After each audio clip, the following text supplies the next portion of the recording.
हाँ जी, hello guys, चलिए शुरू करते हैं। हमारा है 11th बुक का टेस्ट 4 मीन्स लास्ट टेस्ट है।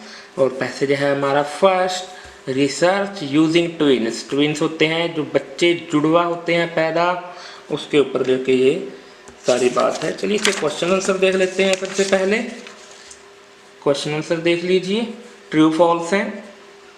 और चलिए शुरू करते हैं।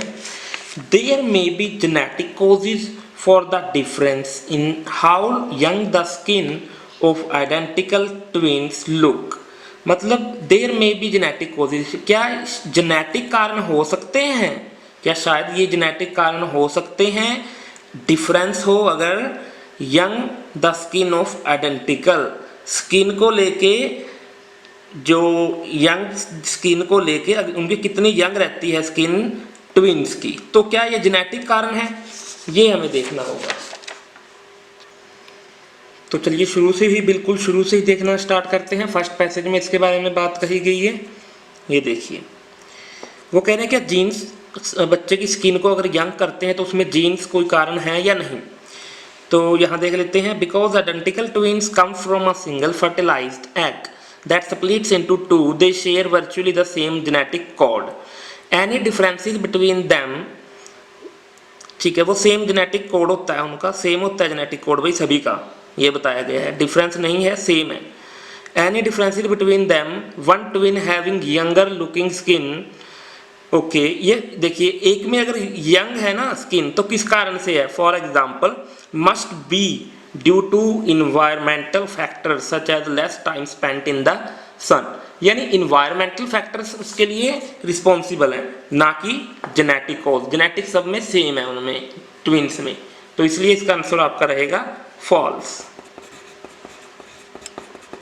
नेक्स्ट देख लीजिए, second, twins are at greater risk of developing certain illnesses than non twins. अब ये बात देखनी है, कहीं बिना जुड़वे जो सिंगल बच्चे होते हैं, यानी कि बिना जुड़वा है जो है ट्विन्स, जो जुड़वा बच्चे हैं वो ग्रेटर रिस्क पे हैं, उनको बीमारी का खतरा ज़्यादा है नॉन ट्विन्स से। अभी देख लेते हैं जुड़वा बच्चों को बिना जुड़वा से खतरा ज़्यादा है या नहीं। तब ये सेकंड पैराग्राफ में इसकी बात देखते हैं। डिजीज़ आपको मिल जाएगा, ये देखिए। तो चलिए पढ़ना शुरू करते हैं। If identical twins are more similar to each other with respect to an element than fraternal twins are. यहाँ भी ये भी ट्विन्स हैं, ये भी ट्विन्स हैं। Then vulnerability to the disease must be rooted at least in part in heredity. Heredity मतलब वंश परंपरा में डिजीज के जो लक्षण है वो वंश परंपरा से जुड़े होंगे। तो आपको कहीं यहाँ दिखा कि ट्विन्स को नॉन ट्विन्स के साथ, यानी सिंगल बच्चे के साथ कंपेयर किया गया हो? अब इलनेस की बात तो आगे भी आएगी, लेकिन अगर आप वहाँ भी देखेंगे तो वहाँ भी ट्विन्स को नॉन ट्विन्स के साथ कंपेयर नहीं किया गया, नॉन ट्विन्स की तो बात ही नहीं हुई, तो इसलिए ये आपका रहेगा नॉट गिवन। थर्ड देख लीजिए, Bouchard advertised in newspapers for twins who had been separated at birth.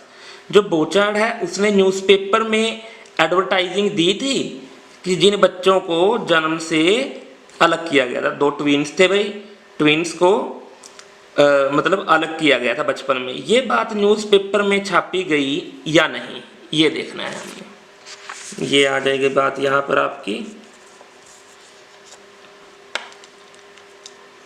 ये देखिए यहाँ से, with the arrival of study into identical twins who had been separated at birth, ये मिल गया आपको, जिसको अलग अलग कर दिया गया बर्थ में, and reunited as adult, जब वो adult हुए तो जोड़ दिया गया। over 2 decades इतने sets of twins eventually visited Thomas Bochard's lab in what became known as the Minnesota study of twins reared apart। इसकी लैब थी भाई बोचार्ड की। numerous टेस्ट वर कैरिड आउट, ठीक है, आफ्टर मोर देन इतने क्वेश्चन। कहीं बात हुई कि जब उनको अलग किया गया, सेपरेट किया गया, तो वो अखबार में, न्यूज़पेपर में छापी गई या नहीं, ऐसा कुछ कहा गया हो यहाँ पर? नहीं, बिल्कुल भी नहीं। तो ये भी आपका नोट गिवन रहने वाला है। न्यूज़पेपर की बात ही नहीं हुई भी कि उसमें कहीं एडवर्टाइजमेंट दी गई या नहीं दी गई। फोर्थ देख लीजिए, fourth, epigenetic processes are different from both genetic and environmental processes. जो एपिजेनेटिक प्रोसेस है क्या वो डिफरेंट, वो अलग है जेनेटिक और इन्वायरमेंटल प्रोसेस से। अभी देख लेते हैं, अगले पेज पे आ जाइए, सेकेंड पैसेज है ये आपका। Epigenetic processes are chemical reaction, ये केमिकल रिएक्शन है भाई, टाइड टू नीदर नेचर, ना तो ये नेचर से जुड़े हुए हैं nor nurture, but representing what research have called third component है भाई एक, ना तो ये नेचर से जुड़ा है ना ही नर्चर से। यहाँ क्या कहा गया है कि एपिजेनेटिक प्रोसेस है जो वो डिफरेंट है जेनेटिक यानी कि नेचर से, या इन्वायरमेंट होता है नर्चर जहाँ वो पला बड़ा है उससे डिफरेंट है, तो हाँ वो तीसरा कंपोनेंट है भाई, इनसे अलग है, तो इसलिए इसका आंसर आपका रहेगा ट्रू। अब हम ये देख लेते हैं, नेक्स्ट देखिए 5 to 9 की ये बात किसने कही है। ये लिस्ट ऑफ रिसर्चर्स हैं भाई, इनके बारे में हमने देखना है। अब इनमें से गैल्टन है, बोचार्ड है, रीड है। अभी देखते हैं, you may use any letter more than once, एक से ज़्यादा बार हम इनको लिख सकते हैं क्योंकि ये 5 है और ये 3 है। Invented a term use to distinguish two factors affecting human characteristic, इसने कोई टर्म यूज की जिसने अलग किया, डिस्टिंग्विश अलग करना, टू फैक्टर्स को अलग किया जो ह्यूमन कैरेक्टरिस्टिक को अफेक्ट करते हैं। एक ऐसी टर्म जो देखते हैं वो 2 फैक्टर्स कौन से हैं जो अफेक्ट करते हैं ह्यूमंस के कैरेक्टरिस्टिक। तो चलिए ये देखिए यहाँ पर, the idea of using twins to measure influence heredity dates back to 1875 when the English scientist Francis Galton first suggest किया था भाई द अप्रोच, इसकी टर्म है, and coined the phrase nature and nurture, ये 2 चीजें इसने दी थी, नेचर एंड नर्चर, जो प्रभावित करते हैं। यही टर्म तो है 2 फैक्टर्स अफेक्टिंग ह्यूमन कैरेक्टरिस्टिक, बात कही है गैल्टन ने, आंसर रहेगा ए। 6 देख लीजिए, 6 में देखते हैं जाके, express the view that the study of epigenetics will increase our knowledge. इस बंदे ने, साइंटिस्ट ने, इस रिसर्चर ने ये बात कही है कि एपिजेनेटिक है ना जो, वो हमारी नॉलेज को बढ़ाता है। अभी देख लेते हैं इसकी बात कहाँ पर की गई है और किसने की है। ये क्वेश्चन है हमारा 6th, हमारी नॉलेज को बढ़ाता है, ये देखना है। देखिए, having said that read ads the latest work in epigenetic promises, epigenetic क्या प्रोमिस करता है हमसे, to take our understanding even further, वो हमारी अंडरस्टैंडिंग को और आगे बढ़ाता है, यानी हमारी नॉलेज को बढ़ाता है। What I like to say is that nature write some things in pencil, some things in pen. She says things written in pen you can't change, ठीक है, that's DNA, but things written in pencil you can, that's epigenetics. Now that you are actually able to look at the DNA and see where the pencil writings are, it's sort of whole new world. तो मतलब कि epigenetic वो हमसे promise करता है कि हमारी understanding को और बढ़ाया जाए, उसको इसने यहाँ एक्सप्लेन कर दिया है।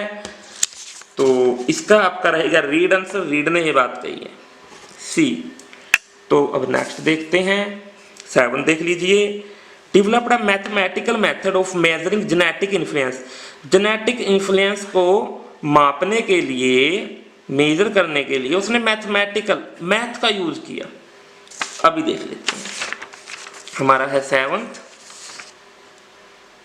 मैथ का यूज किया है भाई इस पर्सन ने, ये देखिए,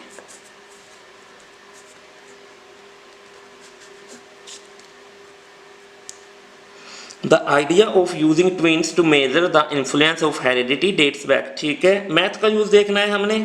अब गैल्टन के बारे में बात चल रही है, but twins study took a surprising twist in 1980 the arrival of, ठीक है।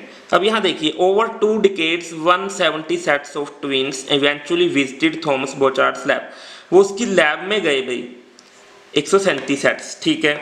In what became known as ये study of twins, numerous test were carried out on the twins and they were each asked more than 5000 question, हर एक से 5000 question पूछे गए। तो एक तो ये रहा 137 सेट्स भेजे गए इसकी लैब में और 15,000 उनसे हर एक से क्वेश्चन पूछे गए। तो मैथमेटिकल मेथड किसका था, वो जिसने भेजा वो गैल्टन का। तो आंसर रहेगा ए। आगे देखिए नेक्स्ट, पायनियर होता है मार्गदर्शन करना, research into genetic using twins. मार्गदर्शक यानी कि रास्ता दिखाया रिसर्च को इनटू जेनेटिक रिसर्च जिसमें ट्विन्स होते हैं उसको मार्गदर्शन किया। अभी देख लेते हैं, आपका आंसर है 8th।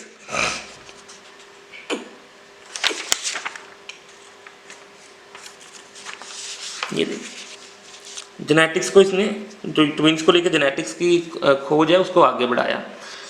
रीड क्रेडिट थॉमस बोचार्ड्स को क्रेडिट दिया वर्क फॉर टुडे सर्च, बढ़ने में ट्विन स्टडी। तो ट्विन स्टडी किसने बढ़ाई है, बोचार्ड्स ने। He was the trailblazer, she says. We forget that 50 years ago things like heart disease were thought to be caused entirely by lifestyle. ठीक है, schizophrenia was thought to be due to poor mothering. Twin study have allowed us to be more reflective about what people are actually born with and what caused by experience. Twins पे genetics के लिए ये पता चला कि किन चीज़ों के साथ बच्चा एक्चुअली पैदा होता है और कौन सी चीज़ें वो अपने एक्सपीरियंस से सीखता है। तो इस स्टडी को सर्च किया, बढ़ाया बोचार्ड्स ने। तो उसका मार्गदर्शन किसने किया, बोचार्ड है आपका बी। तो अब देख लीजिए, carried out research into twins who had lived apart, ये हम पहले पढ़ चुके हैं। एक रिसर्च की बच्चों को अलग किया, हु हैड लिव्ड अपार्ट जिनको अलग अलग रखा गया ट्विन्स को। तो 9th का आपका रहेगा वही, ये बोचार्ड की लैब में इनको अलग किया गया था।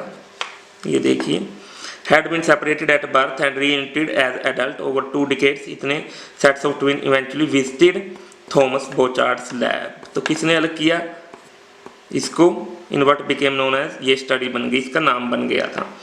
ठीक है, तो ये है किसकी लैब में हुआ है, बोचार्ड की लैब में। ठीक है जी, तो इसलिए इसका आंसर रहने वाला है आपका बी।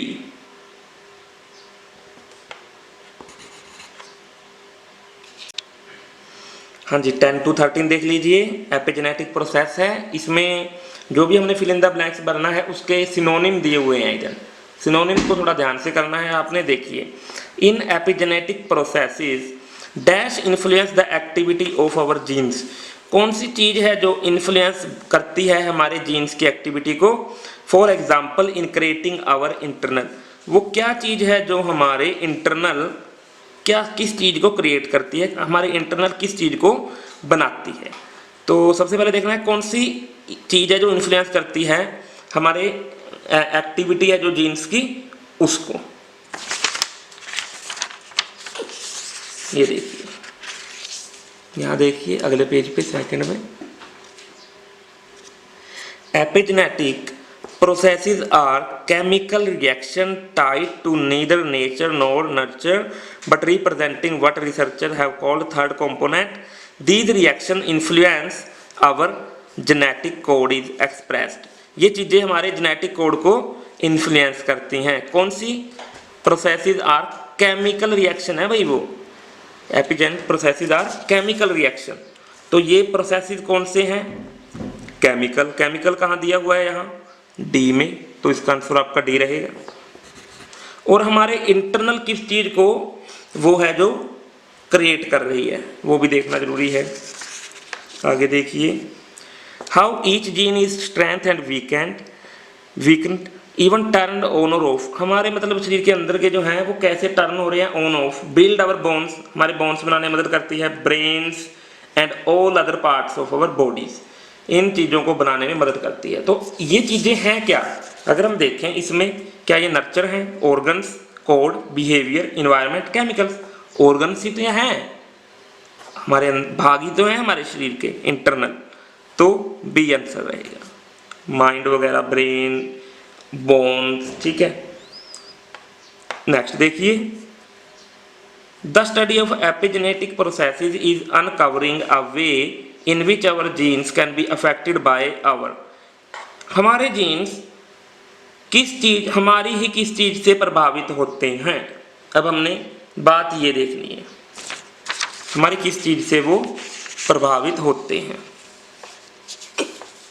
यहाँ ये वन वे वाले पैसेज पे, one way of study of epigenetic is revolutionising our understanding of biology is by revealing a mechanism by which the environment directly impacts on genes. कौन सी चीज है भाई जो इम्पैक्ट कर रही है हमारे जीन्स पे? इन्वायरमेंट। यहाँ भी तो दिया हुआ है, genes can be affected by our environment, तो आंसर आपका ई। नेक्स्ट देखिए, one example is that if a pregnant rat suffers stress the newborn rat may later show problems in. अगर प्रेग्नेंट रैट को भाई stress है तो जो नया रैट होगा, न्यू बोर्न रैट जो जन्म लेगा, वो प्रॉब्लम होगी इन इट्स, उससे किस चीज में प्रॉब्लम होगी ये हमने देखना है। ये मिल गया आपको कीवर्ड आपका। For example, have been shown when a rat experience stress during pregnancy it can cause, क्या कॉज कर सकता है? Epigenetic changes in fetus that lead to behavioral problem as the rodent grows up। जब वो बच्चा उसका बड़ा होगा रैट का, तो बिहेवियरल प्रॉब्लम्स आएंगी। तो देखते हैं बिहेवियर को लेके ऐसा कुछ दिया हुआ है। यस, बिहेवियर दो स्पेल है इसके, तो आप एफ लगाइए। Thank you guys.